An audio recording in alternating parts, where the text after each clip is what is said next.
पूरे भारत में भोले भंडारी यानी भगवान शिव के अनेकों मंदिर हैं, जिसमें से कुछ के बारे में तो हम सभी जानते हैं, लेकिन आज मैं आपको भगवान महादेव के 4 ऐसे रहस्यमय मंदिरों के बारे में बताने जा रही हूँ, जिसके बारे में आपने शायद ही सुना होगा।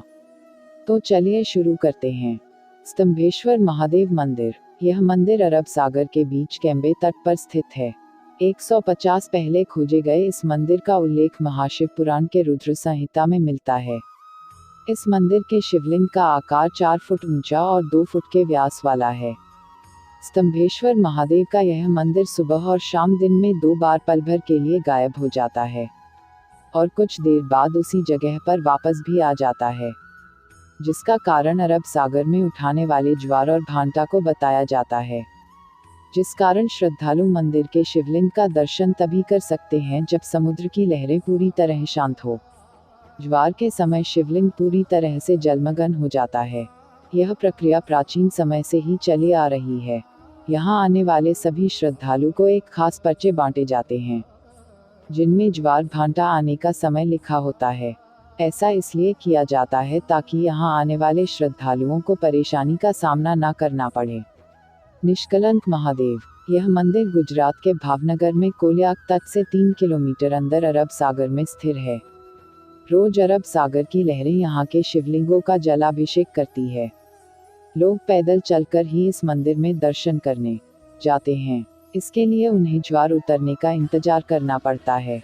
ज्वार के समय सिर्फ मंदिर का खंभा और पताका ही नजर आता है, जिसे देखकर यह अंदाजा भी नहीं लगा सकता कि समुद्र में पानी के नीचे भगवान महादेव का प्राचीन मंदिर भी है। यह मंदिर महाभारत कालीन बताई जाती है।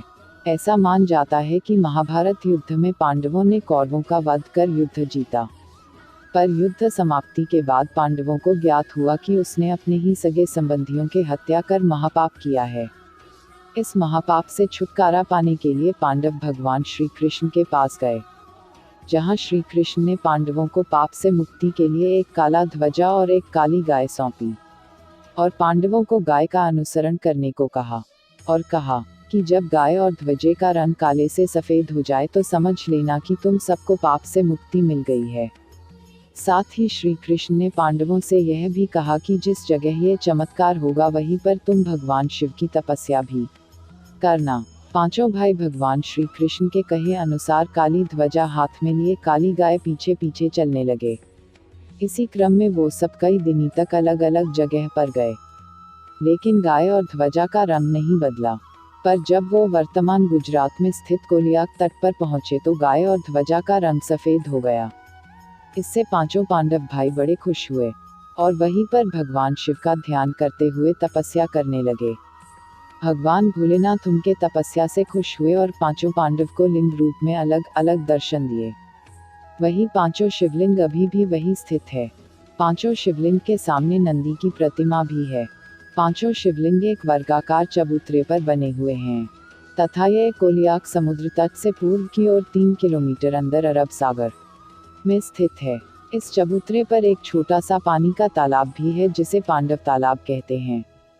श्रद्धालु पहले उसमें अपने हाथ पांव धोते हैं और फिर शिवलिंगों की पूजा अर्चना करते हैं। चूंकि यहाँ पर आकर पांडवों को अपने भाइयों की हत्या की कलंक से मुक्ति मिली थी, इसलिए इसे निष्कलंक महादेव कहते हैं। भादव के महीने में अमावस को यहाँ मेला लगता है, जिसे भाद्रवी कहा जाता है। प्रत्येक अमावस के दिन यहाँ भक्तों की विशेष भीड़ रहती है। लोगों की ऐसी मान्यता है कि यदि हम प्रियजनों की चिता की आग शिवलिंग पर लगाकर जल में प्रवाहित कर दे तो उनको मोक्ष मिल जाता है। मंदिर में भगवान शिव को राख, दूध, दही और नारियल चढ़ाए जाते हैं। सालाना प्रमुख मेला भाद्रवी भावनगर के महाराजा के वंशज के द्वारा मंदिर की पताका फहराने से शुरू होता है और फिर यही पताका मंदिर पर अगले 1 साल तक फहराती है। लक्ष्मेश्वर महादेव मंदिर। ऐसा माना जाता है कि इस मंदिर की स्थापना भगवान राम ने खड़ और दूषण के वध के पश्चात अपने भाई लक्ष्मण के कहने पर की थी। लक्ष्मेश्वर महादेव मंदिर के गर्भगृह में एक शिवलिंग है, जिसकी स्थापना स्वयं लक्ष्मण ने की थी। इस शिवलिंग में 1 लाख छिद्र हैं, इसलिए इसे लक्षलिंग भी कहा जाता है। इस लाख छिद्रों में से एक छिद्र ऐसा है जो कि पातालगामी है, क्योंकि उसमें जितना भी जल डालो वह सब उसमें समा जाता है। लेकिन एक छिद्र अक्षय कुंड है क्योंकि उसमें जल हमेशा ही भरा रहता है। लक्षलिंग पर चढ़ाया गया जल मंदिर के पीछे कुंड में भी चले जाने की मान्यता है, क्योंकि कुंड कभी सूखता नहीं।